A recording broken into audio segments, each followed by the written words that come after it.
আচ্ছা, আজকে আমাদের বিষয়বস্তু হচ্ছে ফিজিক্স। এই ফিজিক্স কিন্তু যে কোনো পরীক্ষায় রিসেন্টলি দেখতে পারবে আরআরবি যেই বেরিয়েছে, তো আরআরবি যেই হোক কি আরআরবি এনটিপিসি হোক, এছাড়াও যে পিএসসির যে পরীক্ষাগুলো, যে কোনো পরীক্ষার ক্ষেত্রে ফিজিক্সটা কিন্তু একটি গুরুত্বপূর্ণ সাবজেক্ট। তো আমরা সেই ব্যাপারটি মাথায় রেখে চেষ্টা করছি তোমাদেরকে যতদূর সম্ভব গভীরে গিয়ে বেসিক থেকে জিনিসগুলো বোঝানোর। তো ভিডিওগুলো দেখতে থাকবে, সিরিজটা আশা করি ভালো লাগবে। ওকে, তো ফিজিক্সের আজকের প্রথম চ্যাপ্টার হচ্ছে ইউনিট অ্যান্ড মেজারমেন্ট, বাংলায় যাকে আমরা বলে থাকি পরিমাপের পদ্ধতি ও একক। এই যে চ্যাপ্টারটা, এই চ্যাপ্টারটা দিয়ে আজকে আমাদের ফিজিক্সের পড়ানো শুরু হবে। তো শুরু করা যাক। আচ্ছা, এই চ্যাপ্টারের মধ্যে প্রথমেই বলা যেতে পারে যে রাশির ব্যাপারটা রয়েছে, ভৌত রাশি। তো ভৌত রাশি কাকে বলে? এই মানে যে যে জিনিস এক্সিস্ট করছে পৃথিবীতে, বলা যেতে পারে যাদেরকে আমরা মেজার করে থাকি। যেমন ধরো আমরা কি বলবো, ধরো আমি এখানে রয়েছি, আমার ধরো হাইট, আমার উচ্চতা, আমার ওজন, তো এই এই জিনিসগুলোকে কিন্তু ভৌত রাশি বলা হয়ে থাকে। যে আমি আমি কিন্তু কোনো রাশি নই, কিন্তু আমার যে ধরো আমার মেজারমেন্ট করছো, আমার হাইট কত, আমার ওয়েট কত, এই জিনিসগুলোকে কিন্তু ভৌত রাশি বলা হয়ে থাকে। তো আর এই ভৌত রাশিগুলোকেই আমরা পরিমাপ করে থাকি। ঠিক, তাহলে কি হলো, কাকে আমরা করে থাকি? ভৌত রাশি।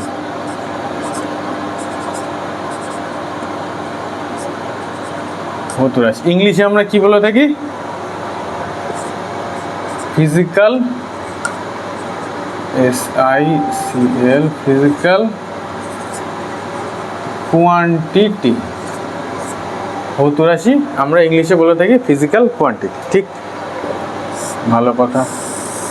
আচ্ছা, এইবার এই যে ভৌত রাশিগুলো, এই রাশিগুলো দুই প্রকারের হয়ে থাকে। একটা হচ্ছে স্কেলার রাশি, আর একটা হচ্ছে ভেক্টর রাশি।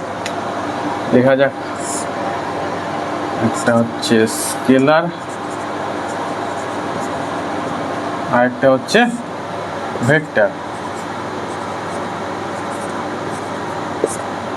আচ্ছা, তো কোনটাকে স্কেলার বলবো, কোনটাকে ভেক্টর বলবো? স্কেলার যাদের বলবো, এই রাশিগুলোর ক্ষেত্রে শুধু মান রয়েছে, আর ভেক্টর রাশিগুলোর ক্ষেত্রে মান এবং অভিমুখ রয়েছে। তো ভালো কথা, সেটা কি জিনিস? মানই বা কী জিনিস, অভিমুখই বা কী জিনিস? ধরো স্কেলার রাশি, ধরো আমি আমার ওজনের কথাই আমি আমার দৈর্ঘ্যের কথা বলছি, আমার হাইট কত, উচ্চতা। ধরো আমার উচ্চতা কথা 6 ফুট। তাহলে আমি যে উচ্চতাটা মাপছি, আমি মাটির থেকে এই কতটা হাইট আমার, এই জিনিসটা জানতে গেলে কিন্তু আমার দিকের প্রয়োজন হচ্ছে না। আমি কি পশ্চিম দিকে গিয়ে মাপছি, না পূর্ব দিকে গিয়ে মাপছি, না কোন দিকে গিয়ে মাপছি? আমি ওইখানে দাঁড়িয়েও যা হবে, পূর্ব দিকে দাঁড়িয়েও তা হবে। আমার উচ্চতাটা পূর্ব দিকেও যা হবে, পশ্চিম দিকেও তা হবে। আমি যদি মাটিতে শুয়ে যাই, আমি যদি এইভাবে শুয়ে থাকি, লম্বভাবে দাঁড়িয়ে থাকি, বা মাটিতে যদি শুয়েও যাই, তাহলেও কিন্তু আমার উচ্চতা ওটাই হবে। 6 ফুট হোক আর যাই হোক, আমার উচ্চতা কিন্তু ওইটাই হবে। তো সেই জন্য এই যে এই রাশিগুলোর উচ্চতা, এই রাশিগুলো, এরকম ধরনের রাশিগুলোকে বলা হয় স্কেলার রাশি। কারণ এর কোনো অভিমুখ নেই, মানে কোনো দিকের উপর ডিপেন্ড করছে না। আমার উচ্চতা একই থাকবে, এখানে দাঁড়িয়ে থাকি কি শুয়ে থাকি কি এরম টেরাভাবে দাঁড়িয়ে থাকি, এই যেমন ধরো পেনটা, এটা এরম থাকুক কি এরম থাকুক, এর যে দৈর্ঘ্য বা উচ্চতা, এই কিন্তু সেমই থাকবে। অতএব এই দৈর্ঘ্য বা আরও আমি বলবো আস্তে আস্তে, এই রাশিগুলোকে বলা হয় স্কেলার রাশি। এরকম ধরনের রাশিগুলোকে বলা হয় দৈর্ঘ্য, বা এরকম ধরনের রাশিগুলোকে বলা হয় স্কেলার রাশি। এদের শুধু মান আছে, অর্থাৎ ইংলিশে যদি বলি ম্যাগনিটিউড আছে। তো এদের হচ্ছে শুধু মান আছে, স্কেলার রাশি। আচ্ছা, এবার ভেক্টর রাশিগুলোর কি? মানও আছে এবং অভিমুখও আছে, দুটো জিনিসই থাকতে হবে, তবে এদেরকে বলা হবে ভেক্টর রাশি। আমি একটু বুঝিয়ে দিই ব্যাপারটা। তো ভেক্টর রাশিটাকে যদি আমি বোঝাই, ধরো এই পয়েন্টটা নাম হচ্ছে এ পয়েন্ট, আমি বোঝাচ্ছি, জাস্ট বুঝবে ভালো করে। এই পয়েন্টটার নাম বি পয়েন্ট, এই পয়েন্টের নাম সি পয়েন্ট। দুটো পয়েন্ট দিয়ে বোঝানো যায়। আচ্ছা, এবার ধরো একটা ব্যক্তি এ পয়েন্ট থেকে সি পয়েন্টে যাবে। তো এটা ধরো আমি যদি এরকমভাবে আঁকি, এইটা আমার নর্থ হয়, তো এটা আমার উত্তর দিক। তো এই দিকটা আমার কোন দিক? পশ্চিম দিক হচ্ছে না, পশ্চিম দিক, ইস্ট। এবার ওর যে সরণটা মানে ও কত, সরণ মানে কি ডিসপ্লেসমেন্ট যদি আমি ইংলিশে বলে থাকি, তো সরণ এই জিনিসগুলোর ক্ষেত্রে কিন্তু আমরা মানও জানতে হয় আমাদের এবং অভিমুখও জানতে হয়। আমি আবার বোঝাচ্ছি একে, ধরো এ থেকে ওই ব্যক্তি সিতে যাবে, তাহলে কিভাবে যাবে? ও সোজা চলে যেতে পারে এখান থেকে, সোজা যখন যাবে ওর হচ্ছে মানটাও দরকার, মানে ও কতটা গেল, আমাকে এই সরণ কত হলো এইটা জানার জন্যে ও কতটা দূরত্ব অতিক্রম করলো এই জিনিসটা আমার দরকার। ধরো কথার কথা ও 10 মিটার গেল, 10 মিটার। এবার 10 মিটার ও কোন দিকে গেল এই ক্ষেত্রে কিন্তু আমার ওর দিকটাও প্রয়োজন। ওর যে মানটা, যেমন আমি স্কেলারের ক্ষেত্রে আমি ওজন দিয়ে বুঝিয়েছিলাম, ধরো আমার ওজন 70 কেজি, মানে 70, আমি 70 কেজি রয়েছে আমার মধ্যে, 70 কেজি 70 কেজি ভর, ওজন নয় ভর, আমার ভর হচ্ছে 70 কেজি। এক্ষেত্রে আমার কোনো দিকের কোনো দরকার নেই, জাস্ট আমার মানটা রয়েছে, আমার ভর হচ্ছে 70 কেজি, আমার ম্যাগনিটিউডটা রয়েছে, সেজন্য এটা স্কেলার আছে। কিন্তু এখানে যে আমি সরণ দিয়ে বোঝাচ্ছি না, সরণ দিয়ে বোঝাচ্ছি, সরণের ক্ষেত্রে কিন্তু আমার দিকটাও দরকার। ও কতটা সরলো, কতটা সরলো তো 10 মিটার ভালো কথা, কিন্তু কোন দিকে সরলো, সরণের হচ্ছে এই দিকটা দরকার। সরণ বা এরকম আরও যারা ভেক্টর রাশি রয়েছে তাদের কিন্তু দিকটা দরকার, কোন দিকে। তো 10 মিটার কোন দিকে? টুয়ার্ডস ইস্ট, টুয়ার্ডস ইস্ট মানে পূর্ব দিকে 10 মিটার সরলো, এইটা বলা মানে তবে গিয়ে ওর কথাটা পূর্ণ হলো যে ওর 10 মিটার সরণ হয়েছে পূর্ব দিকে। শুধু 10 মিটার সরণ হয়েছে বললে কিন্তু মানে বললে কিন্তু বোঝা যাবে না কোন দিকে সরণ হয়েছে, দিক নির্দেশ কিন্তু দরকার, সরণ হয়েছে বললে কিন্তু হবে না।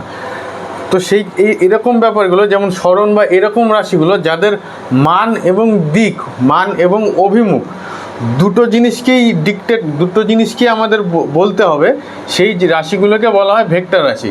অতএব যেই রাশিগুলোর মানও রয়েছে, যাদেরকে বোঝানোর জন্য মানেরও দরকার হয় এবং অভিমুখকেও বলার দরকার হয়, সেই সমস্ত রাশিগুলোকে ভেক্টর রাশি বলে। যেমন একটা উদাহরণ আপাতত এখানে দিলাম, সরণ, পরে আরও বলবো। ও সরণ হয়, ওজন হয়, বেগ হয়, তো এই জিনিসগুলো হচ্ছে ভেক্টর রাশি। অর্থাৎ যাদের মান এবং অভিমুখ দুটোই আছে তাদেরকে বলা হয় ভেক্টর রাশি। তো ভেক্টর মানে মান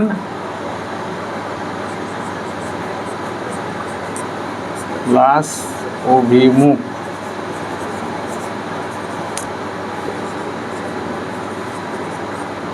দুটোই আছে, এদেরকে বলবো ভেক্টর রাশি। আর যাদের শুধু মান দিয়েই আমরা পরিমাপ করতে পারি তাদেরকে বলবো আমরা স্কেলার রাশি। ঠিক, এটাকে আমি মুছে দিই আবার। আচ্ছা, এবারে এসছি আমরা ইউনিট অর্থাৎ একক। কি সেটা লিখি আগে, ইউনিট বা বাংলায় লিখি একক। কি জিনিস সেটা? আচ্ছা, এই যে আমি বললাম না একটু আগে, আমার উচ্চতা মাপলাম, আমার সরণ মাপলাম, আমার ভর মাপলাম, কিসে মাপলাম? আমার উচ্চতা কি বললাম আমি? 6 ফুট, 6 বললে তো হবে না, 5 ফুট, 5 বললে তো হবে না, ওই যে আমি বললাম না ফুট। ওজন কত? 70, ওজন কত? 7.5, ওরকম বললে তো হবে না। কত? 7.70 বা সেটা কত? এই যে জিনিস আমি বললাম না, কেজি বা মিটার, এই যে শেষের যেই জিনিসগুলো, এই জিনিসগুলোকে হচ্ছে পরিমাপের একক বলা হয়। যেমন আমি ধরো ওজন আমি বললাম না 70 কেজি, 70 কিলোগ্রাম, এই জিনিসগুলো যে কিলোগ্রাম বা ওই যে ওই সরণ বললাম মিটার, এই জিনিসগুলোকে বলা হচ্ছে ইউনিট। তো ইউনিটটা কি? হ্যাঁ, এবার প্রশ্ন আসতে পারে এই 70 কেজিটা কি, মানে কার 70 গুণ?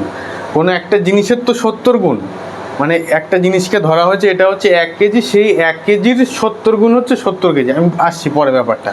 তো এই যে একটা যে প্রমাণ জিনিসকে ধরা হয় না, কোনো একটা রাশির কোনো একটা নির্দিষ্ট মাপকে, কোনো একটা নির্দিষ্ট প্রমাণ মাপকে তার একক হিসাবে ধরা হয়। তো এই যে রাশিগুলোর কোনো একটি মাপকে স্ট্যান্ডার্ড মাপ ধরা হয়েছে। হ্যাঁ, স্ট্যান্ডার্ড মাপ ধরা হয়েছে বিভিন্ন সালে, বিভিন্ন অতীতে এগুলো ধরা হয়েছে, সেগুলো আর গভীরে যাচ্ছি না আমি।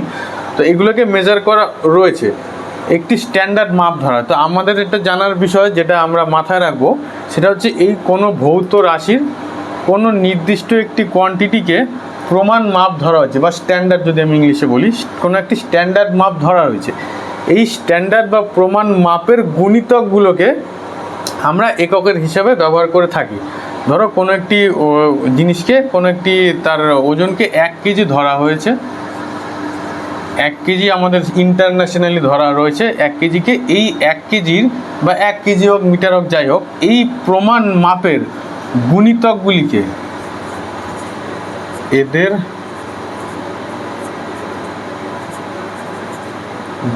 এদের গুণিতকগুলোকে আমরা ইউনিট বা একক বলে থাকি। কোনো একটি ভৌত রাশির স্ট্যান্ডার্ড বা প্রমাণ মাপকে একক ধরে তার গুণিতকগুলোর সাহায্যে আমরা সেই রাশিগুলোর মেজারমেন্ট করে থাকি। ঠিক আছে, এখানে আমি কেজি হিসাবে বলেছি, এটা কেজি হতে পারে, মিটার হতে পারে, যা খুশি হতে পারে, আর অনেক কিছু হতে পারে, কেলভিন হতে পারে, যাই হোক সে যে রাশি বাই রাশি এগুলো ভ্যারি করছে। ঠিক, আচ্ছা এবারে আসি এই ইউনিট বা একক কত রকমের হয়।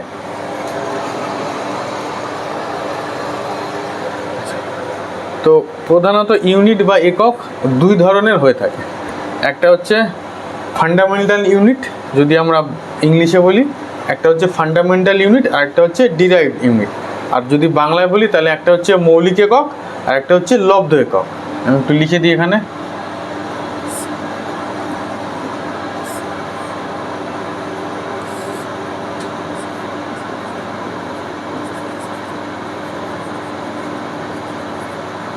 ফান্ডামেন্টাল ইউনিট বাংলায় যদি লিখি মৌলিক একক, আর একটা হচ্ছে ইংলিশে যদি লিখি ডিরাইভড ইউনিট, বা বাংলায় যদি লিখি লব্ধ একক। ঠিক, আচ্ছা এবার ফান্ডামেন্টাল ইউনিট কি জিনিস, ডিরাইভড ইউনিট বা কি জিনিস, ভালো কথা। আচ্ছা, তো মৌলিক একক মানে কি, যেই এককগুলোকে ডিফাইন করতে আমাদের অন্য কোনো এককের সাহায্য নিতে হয় না। আমি পরে বোঝাচ্ছি, এখন জাস্ট লাইনটা শুনে রাখো, আমি বুঝিয়ে দিচ্ছি। তো মৌলিক একক মানে কি, যেই এককগুলিকে ডিফাইন করতে আমাদের অন্য কোনো এককের সাহায্য নিতে হয় না, তাদেরকে আমরা বলি মৌলিক একক।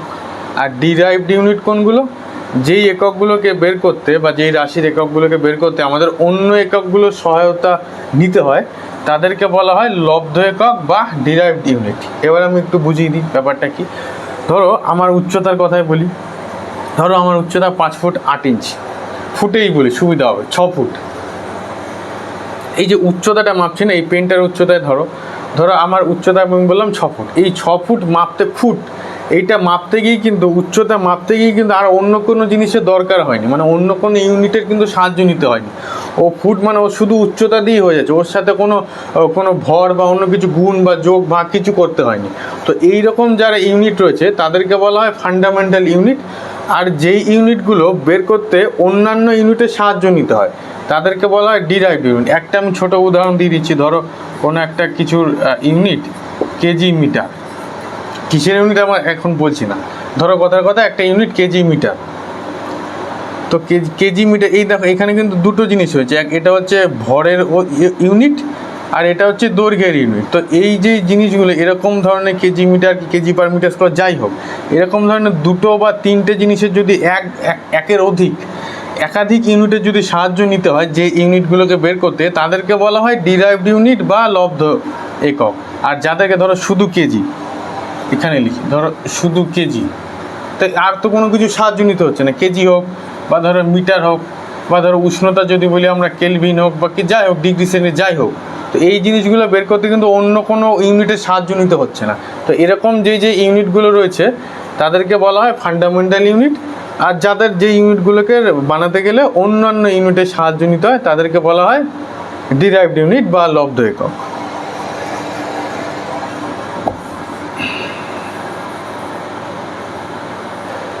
আচ্ছা, এবারে এই যে ইউনিটগুলো আমরা তৈরি করেছি, আমরা না মানে যারা তৈরি করেছেন বিজ্ঞানীরা, তো এই ইউনিটগুলোর বিভিন্ন পদ্ধতি রয়েছে, ইউনিটগুলোকে ডিফাইন করার বিভিন্ন পদ্ধতি রয়েছে। সেগুলো কি নাম নিশ্চয় শুনে থাকবে, আবার আমরা বলে দিচ্ছি, আমি লিখেই দিচ্ছি।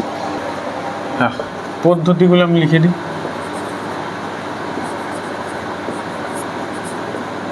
কী কী আছে পদ্ধতি?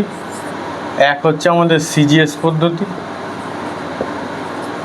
ঠিক। 2 নম্বরে আমরা ধরতে পারি এমকেএস পদ্ধতি। 3 নম্বর বলতে পারি এফপিএস পদ্ধতি। 4 নম্বর বলতে পারি এসআই পদ্ধতি। আচ্ছা, এগুলো কি এমনি এমনি তো বের করা হয়নি, নিশ্চয়ই এর পেছনে কারণ রয়েছে।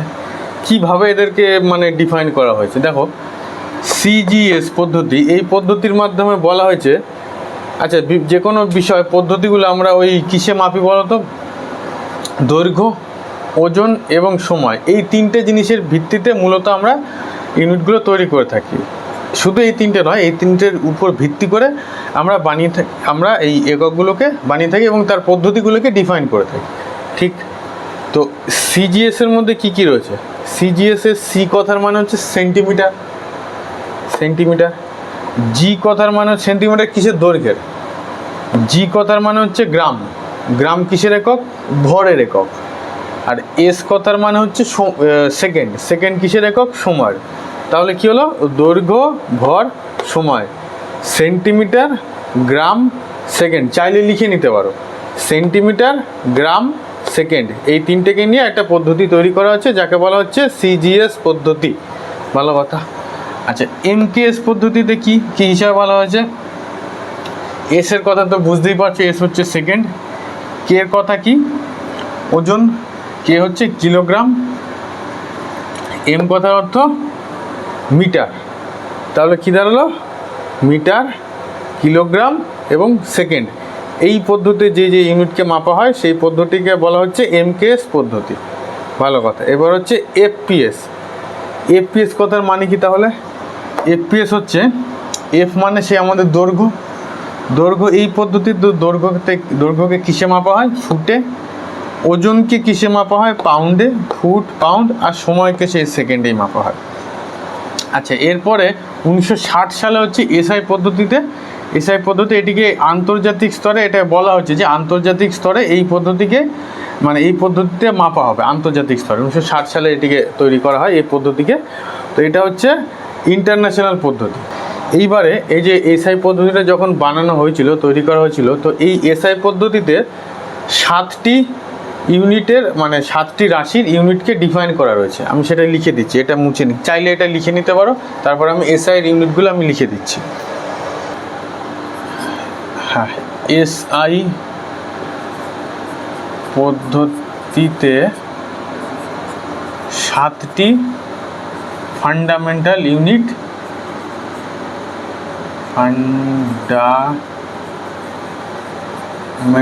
ইউনিটকে ডিফাইন করা হয়েছে। ফান্ডামেন্টাল ইউনিটকে ডিফাইন করা হয়েছে। ভালো কথা। সেগুলো কি কি দেখা যাক। প্রথম কাকে করা হয়েছে, দৈর্ঘ্যকে করা হয়েছে।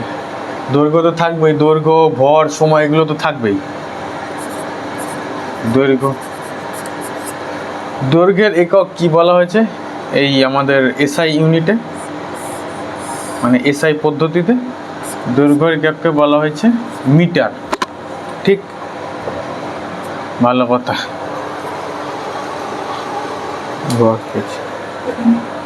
আচ্ছা, এরপরে আসবে ভরের এককে কিসে ধরা হয়েছে এই পদ্ধতিতে, কিলোগ্রাম,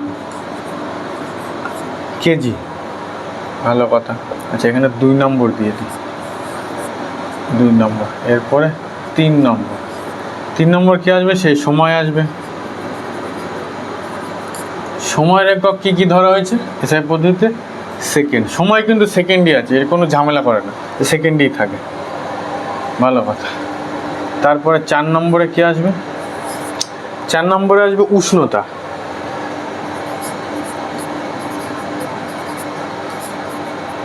উষ্ণতার এককে কি ধরা হয়েছে এসআই পদ্ধতিতে, কেলভিন। ঠিক। আচ্ছা, এরপর আসবে 5 নম্বর। 5 নম্বরে কি আসবে, 5 নম্বরে আসবে হচ্ছে দীপন প্রাবল্য, বা ইংলিশে যদি আমরা বলি লুমিনাস ইন্টেন্সিটি। লিখি,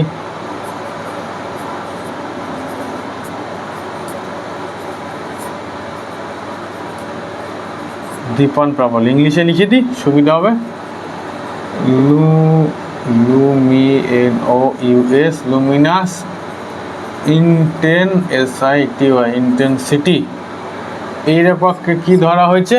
ক্যান্ডেলা। আমরা সিডি দিয়ে ডিফাইন করে থাকি, সিডি ক্যান্ডেলা। ঠিক, আর থাকলো দুটো, আর দুটো কি আছে? একটা হচ্ছে তড়িৎ প্রবাহ। ঠিক,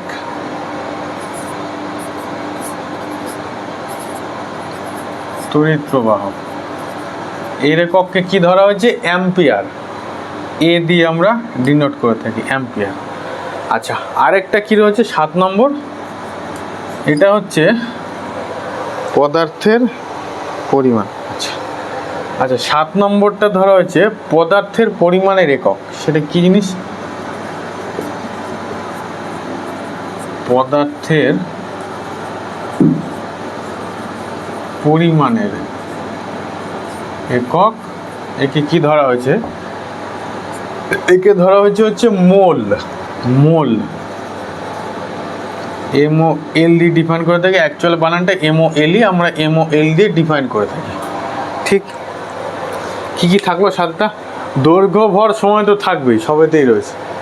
আচ্ছা, তো কি কি থাকলো? দৈর্ঘ্য ভর সময় তো থাকবেই, দৈর্ঘ্য মিটার, ভর কিলোগ্রাম, সময় সেকেন্ড। 4 নম্বর হচ্ছে উষ্ণতা কেলভিন। 5 নম্বর দীপন প্রাবল্য, ইংলিশে যদি কেউ ভাবো লুমিনাস ইন্টেন্সিটি, তার একক হচ্ছে ক্যান্ডেলা। 6 নম্বর হচ্ছে তড়িৎ প্রবাহ, তার একক হচ্ছে অ্যাম্পিয়ার। 7 নম্বর হচ্ছে পদার্থের পরিমাণের একক ইজিক্যাল টু মোল। এটার ভ্যালুটা আমি একটু লিখে দিই, পরের দিন ডিসকাস করবো ব্যাপারটা কি। এর ভ্যালু হচ্ছে 6.023ও লেখে কেউ, 22ও লেখে, 23 লিখি বোঝার মনে রাখার জন্য, ইন্টু 10⁻23। দুটো 23 থাকলে মানে মনে রাখার সুবিধা হয়, সেই জন্য 23 লেখে, এটা 22। আচ্ছা, এই নাম্বারটাকে আবার বলা হয় অ্যাভোগাড্রো নাম্বার। ঠিক, আচ্ছা তো আজকের ক্লাসে আমরা এই পর্যন্তই রাখলাম। যদি এটা কেউ লিখে নিতে চাও লিখে নিতে পারো পজ করে। ঠিক, তো আজকের ক্লাসে আমরা এইটুকুই রাখলাম। এর পরের ক্লাসে ইউনিট আরও কিছু বাকি রয়েছে, সেই বিষয় নিয়ে আলোচনা করব। তো আশা করি ভিডিওটি ভালো লেগেছে, দেখতে থাকো। ধন্যবাদ।